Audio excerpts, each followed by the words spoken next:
ओम नमः शिवाय। नमः शिवाय शांताय पंचवक्रताय शूलिने नंदीश्वराय सर्वाय महादेवाय ते नमः। त्र्यंबकं यजामहे सुगंधिं पुष्टिवर्धनम् उर्वारुकमिव बंधनान् मृत्युर्मोक्ष्यमामृतात्। गंगाधराय गौरीशाय त्रिशूलधारिणे नमः। नीलकंठाय सोमाय शंकराय नमो नमः। कर्पूर गौरम करुणावतारम संसार सारम भुजगेंद्रहारम सदा वसंतम हृदयारविंदे भवम भवानी सहितम नमामि। हर हर महादेव सनातनियों, आप सभी को महाशिवरात्रि की हार्दिक शुभकामनाएं। आज के इस वीडियो में आप जानने वाले हैं शिवरात्रि की बहुत ही आसान और सरल पूजा विधि के बारे में। वैसे तो भगवान शिव की पूजा शिवरात्रि के दिन भर की जा सकती है, लेकिन फिर भी कुछ ऐसे खास मुहूर्त होते हैं जिनका ध्यान शिवरात्रि के दिन हर भक्त को जरूर रखना चाहिए। इन खास मुहूर्तों में की गई पूजा या शिवलिंग पर किया गया अभिषेक या फिर मंत्रों का जाप भक्तों की सभी मनोकामना को पूर्ण करने वाला होता है। सबसे पहले बात करेंगे प्रदोष काल की। प्रदोष काल का समय होता है सूर्यास्त से 45 मिनट पहले और 45 मिनट बाद का समय। न केवल शिवरात्रि के दिन बल्कि भगवान शिव को समर्पित जो भी दिन होते हैं, चाहे सोमवार का दिन हो, मासिक शिवरात्रि का दिन हो या प्रदोष व्रत का दिन हो, उस दिन भगवान शिव की पूजा प्रदोष काल में जरूर करनी चाहिए। अतः इस समय को आप अपने हाथ से जाने ना दें। यदि हो सके तो आसपास के शिव मंदिर में जाकर पूजा कर सकते हैं। ऐसा संभव ना हो तो घर पर भी आप पूजा कर सकते हैं। वहीं शिवरात्रि के दिन रात भर जागरण किया जाता है। जो भी भक्त जागरण करते हैं उन्हें भी इस दिन किए गए जागरण का अपार फल प्राप्त होता है, पुण्य की प्राप्ति होती है। और शिवरात्रि के दिन 4 पहर की पूजा का खास महत्व होता है। जो भी भक्त सच्चे मन से इन 4 पहर की पूजा करता है, पूरे जीवन उसे भगवान शिव का आशीर्वाद प्राप्त होता है। तो महाशिवरात्रि की पूजा करने के लिए सबसे पहले तो आवश्यक जो पूजन सामग्री है उसके बारे में जानना जरूरी है। वैसे तो आप अपनी सामर्थ्य के अनुसार जितना हो सके उतना रख सकते हैं, लेकिन जो सबसे ज्यादा जरूरी है वो है भगवान शिव को सबसे प्रिय गंगा जल, सफेद चंदन, भांग धतूरा, बेलपत्र, शमी पत्र, सफेद पुष्प, मौसमी फल। अगर ये सब आपको मिल जाए तो आप इन्हें पूजा में जरूर प्रयोग करें।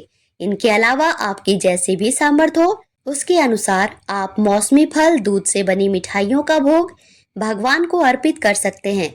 व्रत रखने वाले भक्तों को सुबह जल्दी उठकर घर की साफ सफाई आदि से निवृत्त होकर स्नान आदि से स्वच्छ हो जाना चाहिए। साफ स्वच्छ वस्त्र धारण करने चाहिए। इस दिन आप सफेद, हल्के गुलाबी या पीले रंग के वस्त्र धारण करके भी पूजा कर सकते हैं। किसी आसन पर बैठकर ही पूजा करनी चाहिए और पूजा करते समय मुंह उत्तर या फिर पूर्व दिशा की ओर होना चाहिए। तो अब सबसे पहले आपको यदि अपने घर पर पूजा करनी है तो जिस जगह भी आप पूजा करें उस जगह को गंगा जल से स्वच्छ कर लेना है। एक चौकी पर साफ पीला या सफेद वस्त्र बिछाकर उसके ऊपर भगवान शिव की पूरे परिवार सहित प्रतिमा या तस्वीर स्थापित करें और सबसे पहले गंगा जल छिड़क कर भगवान शिव की प्रतिमा को स्नान कराएं। इस दिन आपको शिवलिंग का पूजन जरूर करना चाहिए। सुबह हो सके तो सुबह के समय, नहीं तो शाम को प्रदोष काल के समय आप शिवलिंग पर 1 लोटा गंगा जल इस दिन जरूर अर्पित करें। उसके लिए यदि आसपास शिवालय हो तो वहां जाकर आप पूजा कर सकते हैं। इस दिन शिवलिंग का अभिषेक गंगा जल के साथ कच्चे दूध, दही, घी, गुड़, मधु और इनके साथ पंचामृत से भी भगवान शिव का अभिषेक करना चाहिए। और इन सब के बाद आपको एक बार शुद्ध जल से फिर से अभिषेक जरूर करना चाहिए। इन सब के अलावे फलों के रस से भी भगवान शिव का अभिषेक किया जाता है, जैसे गन्ने का रस, अनार का रस, संतरे का रस। इनका अभिषेक भी भगवान शिव को अत्यंत प्रिय होता है। अभिषेक करने के बाद या स्नान कराने के बाद आप भगवान शिव को चंदन अवश्य अर्पित करें। भगवान शिव को चंदन का तिलक और भस्म का तिलक महाशिवरात्रि के दिन जरूर लगाना चाहिए। इसी के साथ आपको शिवलिंग पर त्रिपुंड भी जरूर बनाना चाहिए। अगर आपको शिवलिंग पर त्रिपुंड बनाना नहीं आता है तो आप केवल अपनी 3 अंगुली को शिवलिंग पर घुमा के भी त्रिपुंड बनाने के जितना पुण्य प्राप्त कर सकते हैं। त्रिपुंड बनाने से भगवान शिव के साथ साथ 27 देवताओं का भी आशीर्वाद मिलता है, क्योंकि त्रिपुंड की 3 लाइनों में 27 देवताओं का वास होता है। भगवान शिव के साथ इस दिन माता पार्वती को भी रोली कुमकुम का तिलक लगाना चाहिए। श्रृंगार की सामग्री अर्पित करनी चाहिए। माता पार्वती के हाथ में चूड़ियां अवश्य पहनानी चाहिए, उनके माथे पर बिंदी लगानी चाहिए और उन्हें चुनरी अवश्य भेंट करनी चाहिए। लेकिन ध्यान रखें कि महाशिवरात्रि के दिन सुबह के समय या प्रदोष काल के समय माँ पार्वती को सिंदूर अर्पित नहीं करना चाहिए, क्योंकि इसी रात में भगवान शिव के साथ माता पार्वती का विवाह होता है। तो आप महाशिवरात्रि के दूसरे दिन अपने व्रत के पारण से पहले माता पार्वती को अवश्य सिंदूर अर्पित करें। इससे सदा सुहागवती अखंड सौभाग्यवती बनने का आशीर्वाद मिलता है। शिव जी की पूजा में कभी भी टूटे हुए अक्षत प्रयोग नहीं किए जाते हैं, तो आप इस बात का ध्यान रखें कि जो भी अक्षत आप रखें वो खंडित ना होने चाहिए, और जो दीपक आप आज के दिन जला रहे हैं उसके नीचे भी आप अक्षत जरूर रखें और उसके ऊपर ही आपको दीप जलाना चाहिए। धूप दीप जलाने के साथ ही हाथ में जल और बेलपत्र, यदि आपके पास है तो बेलपत्र, नहीं हो तो शमी पत्र रखकर आपको व्रत का संकल्प लेना है। हे भोलेनाथ, आज शिवरात्रि के दिन मैं अपनी सामर्थ्य के अनुसार, श्रद्धा के अनुसार इस व्रत को रखने जा रही हूँ। हे भोलेनाथ, मुझ पर दया करके ऐसी सामर्थ्य प्रदान करें कि आज इस व्रत को मैं पूरी निष्ठा के साथ पूर्ण कर सकूं। मेरे द्वारा की गई पूजा उपवास को आप जरूर स्वीकार करें। इस प्रकार से आप संकल्प लेकर संकल्पित जल को भगवान के चरणों में अर्पित कर दीजिए। संकल्प लेने के बाद आप भगवान के मंत्रों का जाप करें। जब भी आप भगवान शिव की पूजा करते हैं, मौन रहकर पूजा नहीं करनी चाहिए। मन ही मन नमः शिवाय मंत्र का जाप करते रहना चाहिए, या फिर महामृत्युंजय मंत्र का आपको लगातार जाप करते रहना चाहिए। अब भगवान शिव को नमः शिवाय मंत्र का जाप करते हुए भांग, धतूरा, बेलपत्र, अक्षत और बेर आदि अर्पित करें। जो पुष्पमाला है वह अर्पित करें। किसी भी पूजा में भगवान गणेश की पूजा सबसे पहले की जाती है, तो इस बात का आपको ध्यान रखना है। सबसे पहले प्रथम पूज्य भगवान गणेश की पूजा होती है, तो भगवान गणेश की पूजा करके ही आपको भगवान शिव की, माँ पार्वती जी की और फिर नंदी जी, कार्तिकेय जी, इन सब की पूजा करनी चाहिए। भगवान शिव अपने गले में सर्पों की माला धारण करते हैं, तो उनके गले में जो भी सर्प हैं उन्हें भी आप चंदन का तिलक लगाएं। कच्चा दूध अर्पित करें, पुष्प चढ़ाएं। उनके मस्तक पर जो चंद्रमा है, जो गंगा जी हैं, आप उन्हें भी तिलक करें। अब इस दिन शिवरात्रि व्रत की कथा भी आपको सच्चे मन से पढ़नी और सुननी चाहिए। हाथ में हमेशा अक्षत या फिर पुष्प लेकर ही व्रत की कथा पढ़ी और सुनी जाती है। कथा समाप्ति के बाद उस पुष्प को या अक्षत को भगवान के ही चरणों में अर्पित कर दिया जाता है। पूजा में आप कुछ न कुछ दक्षिणा जरूर चढ़ाएं, और जब आप कथा सुन लें तो उसके बाद सबसे अंत में आपको शिव चालीसा का पाठ करना चाहिए।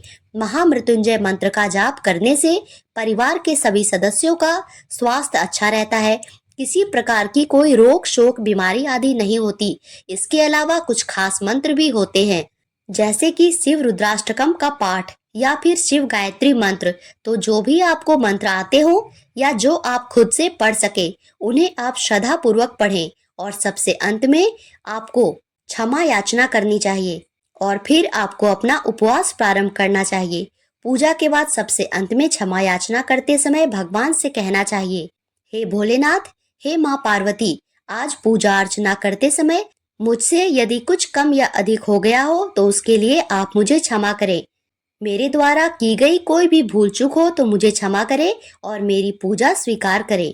फिर इस दिन व्रत रखा जाता है। दिन भर व्रत रखने वाले भक्तों को कुछ बातों का ध्यान रखना चाहिए, जैसे कि इस दिन ज्यादा बोलने से बचना चाहिए, क्रोध नहीं करना चाहिए, किसी भी प्रकार की निंदा, चुगली आदि नहीं करनी चाहिए। ऐसे लोगों का संग भी नहीं करना है जिन्होंने मांस, मदिरा आदि का सेवन किया हो। इस दिन घर में शुद्ध सात्विक भोजन ही बनना चाहिए। दूसरों के घर का जल पान आदि ग्रहण करने से बचना चाहिए। केवल अपने ही घर का जल या फल आप ग्रहण कर सकते हैं। जो लोग इस व्रत में केवल फलाहार के साथ रहने का संकल्प लेते हैं, उन्हें उस प्रकार का संकल्प भी सुबह को ही लेना चाहिए। कुछ लोगों के लिए मीठा भोजन करना या फलाहार लेना संभव नहीं होता तो आप सेंधा नमक का सेवन भी इस दिन कर सकते हैं। शाम की पूजा करने के बाद अन्न ग्रहण नहीं किया जाता है। अन्न ग्रहण अगले ही दिन करना होता है। दिन भर उपवास रखें और उपवास करते समय यदि आपके घर पर कोई भी याचक आता है, कोई भिखारी आता है, तो उन्हें कभी खाली हाथ ना लौटने दे। कुछ न कुछ उन्हें जरूर देना चाहिए। इस दिन बेल वृक्ष के नीचे दीप दान करना चाहिए। बेल वृक्ष के नीचे आज साफ सफाई करके धूप दीप जलाकर पूजा अर्चना करें, क्योंकि बेल वृक्ष में साक्षात शिव जी का वास माना जाता है। इस दिन पीपल के वृक्ष की भी पूजा की जाती है। मीठा जल अर्पित किया जाता है, नैवेद्य चढ़ाए जाते हैं। इस दिन चंद्र देवता की भी पूजा की जाती है। जो भी भक्त इस दिन भगवान भोलेनाथ के साथ चंद्र देवता की पूजा करते हैं, उनकी कुंडली में यदि कोई भी प्रकार का चंद्र दोष हो तो वह दोष दूर हो जाता है। दिन में आप उपवास रखते समय मौसमी फलों का जूस, ड्राई फ्रूट्स, चाय, दूध इत्यादि ग्रहण कर सकते हैं। अब बात करते हैं शाम की पूजा के बारे में। शाम की पूजा यानी प्रदोष काल के समय यदि आप सुबह के समय विधिवत पूजा अर्चना नहीं कर पाए हैं तो प्रदोष काल के समय पूरी कोशिश करें कि आसपास शिव मंदिर में जाएं, वहां शिवलिंग का अभिषेक करें। शिवलिंग पर यदि आप 1 लोटा गंगा जल या 1 लोटा शुद्ध जल अर्पित करते हैं तो भोलेनाथ बहुत दयालु होते हैं। अपनी सामर्थ्य के अनुसार भक्त जो भी उन्हें अर्पित करते हैं उसे वह खुशी खुशी स्वीकार करते हैं और अपने भक्तों की झोलियां खुशियों से भरते हैं। शिवलिंग पर कभी भी जल चढ़ाते समय आपको एक बात का ध्यान रखना है कि आप सीधा जल शिवलिंग पर ही ना चढ़ाएं। सबसे पहले भगवान गणेश का जो स्थान होता है शिवलिंग के पास में, वहां से जल अर्पित करना शुरू करना चाहिए और फिर इसके बाद माँ पार्वती जी का स्थान और फिर अंत में अशोक सुंदरी का, जो बीच की जगह जहाँ से गंगा जल निकलने का जगह होता है उसको अशोक सुंदरी का स्थान माना गया है। वहां जल अर्पित करने के बाद ही आपको शिवलिंग पर जल अर्पित करना चाहिए। 1 लोटे जल से ही आप सभी जगह जल अर्पित कर सकते हैं और इसी प्रकार से आपको दूध, दही, घी या जिस भी चीज का अभिषेक करना है इसी प्रकार से अभिषेक करें। और जो भी जल की धारा है या जो भी द्रव्य आप शिवलिंग पर अर्पित करते हैं वो धारा बीच में से टूटनी नहीं चाहिए। अक्सर भक्तजन तांबे के लोटे से ही दूध, पंचामृत इत्यादि अर्पित करते हैं। आपको ऐसा नहीं करना चाहिए, क्योंकि तांबे के लोटे में रखा गया दूध, दही या पंचामृत विष के समान हो जाता है। आप इसकी जगह कोई भी अन्य धातु का बर्तन या लोटा इस्तेमाल कर सकते हैं। अक्सर लोग शिवलिंग पर जलाभिषेक करने के बाद शिव मंदिर की पूरी परिक्रमा करते हैं। कई बार तो मंदिर में पूरी परिक्रमा करने के लिए स्थान भी नहीं बना होता है। वो इसलिए क्योंकि शिवलिंग की परिक्रमा हमेशा आधी ही की जाती है। आधी परिक्रमा करके वापस अपनी जगह पर आ जाते हैं। जो भी महिलाएं या कन्याएं इस दिन उपवास रखती हैं, उन्हें इस बात का ध्यान रखना चाहिए कि यदि आपने सिर से स्नान किया है तो शिव जी की पूजा करते समय सुबह हो या शाम आपके बाल गीले नहीं होने चाहिए। बालों से पानी नहीं टपकना चाहिए। बाल पूरी तरह सुखाकर बांधकर ही सर ढककर शिव जी की पूजा की जाती है। शिवलिंग का अभिषेक किया जाता है और इसी के साथ महाशिवरात्रि के दिन माँ पार्वती जी और भगवान शिव का गठबंधन भी किया जाता है, क्योंकि इसी दिन भगवान शिव और देवी पार्वती का विवाह हुआ था।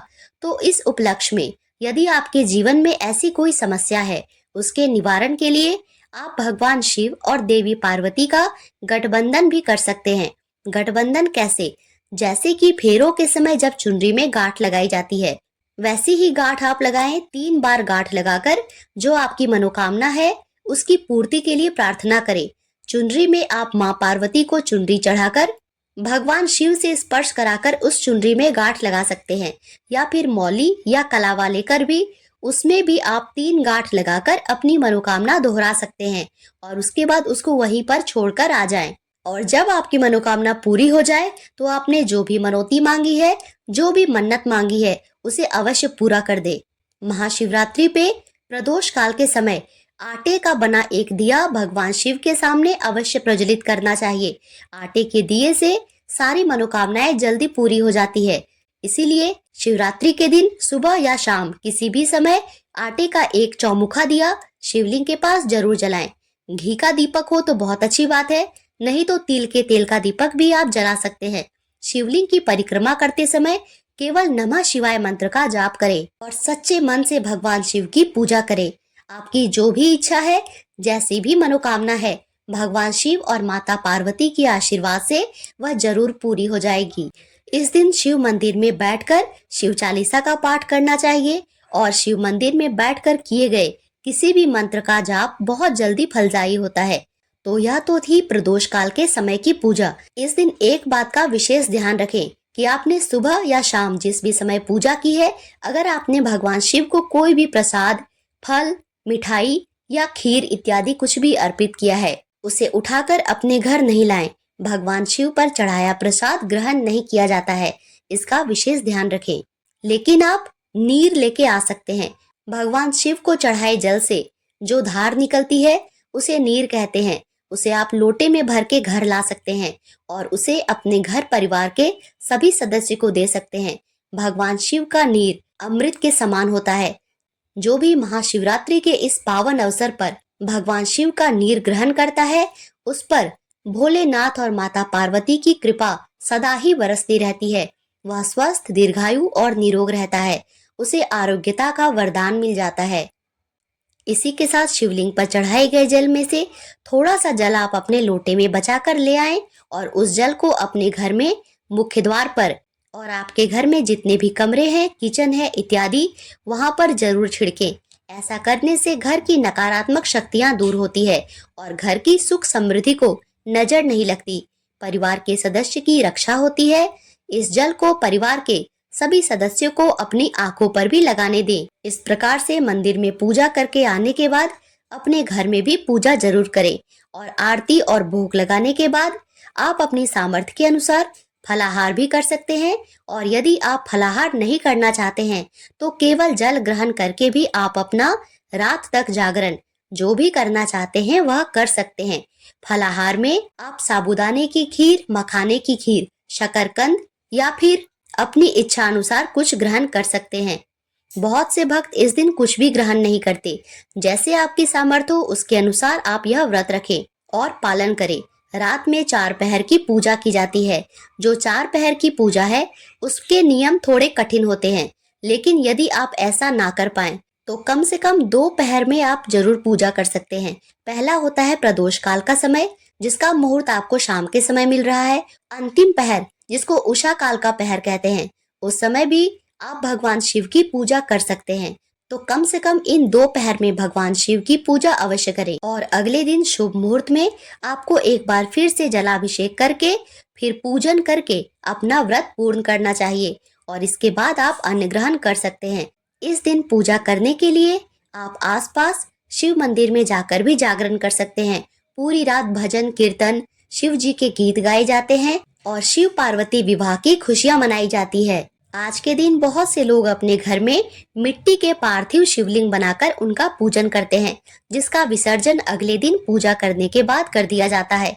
अगर हो सके तो अपने घर पर शिवलिंग बनाकर भी आप 4 पहर की पूजा कर सकते हैं। ऐसा करने से भगवान भोलेनाथ प्रसन्न होते हैं और मन की मनोकामना भी पूर्ण करने का आशीर्वाद देते हैं। और दूसरे दिन शुभ मुहूर्त में व्रत का पारण करके व्रत पूर्ण किया जाता है। इस प्रकार से आपका शिवरात्रि का व्रत पूर्ण हो जाता है। अगर आपको यह जानकारी पसंद आई हो तो हमारे वीडियो को लाइक करके चैनल को सब्सक्राइब करना मत भूलिएगा और शिवरात्रि के दिन सुनी जाने वाली महाशिवरात्रि की व्रत कथा भी आप हमारे इसी चैनल पर जरूर सुनिएगा।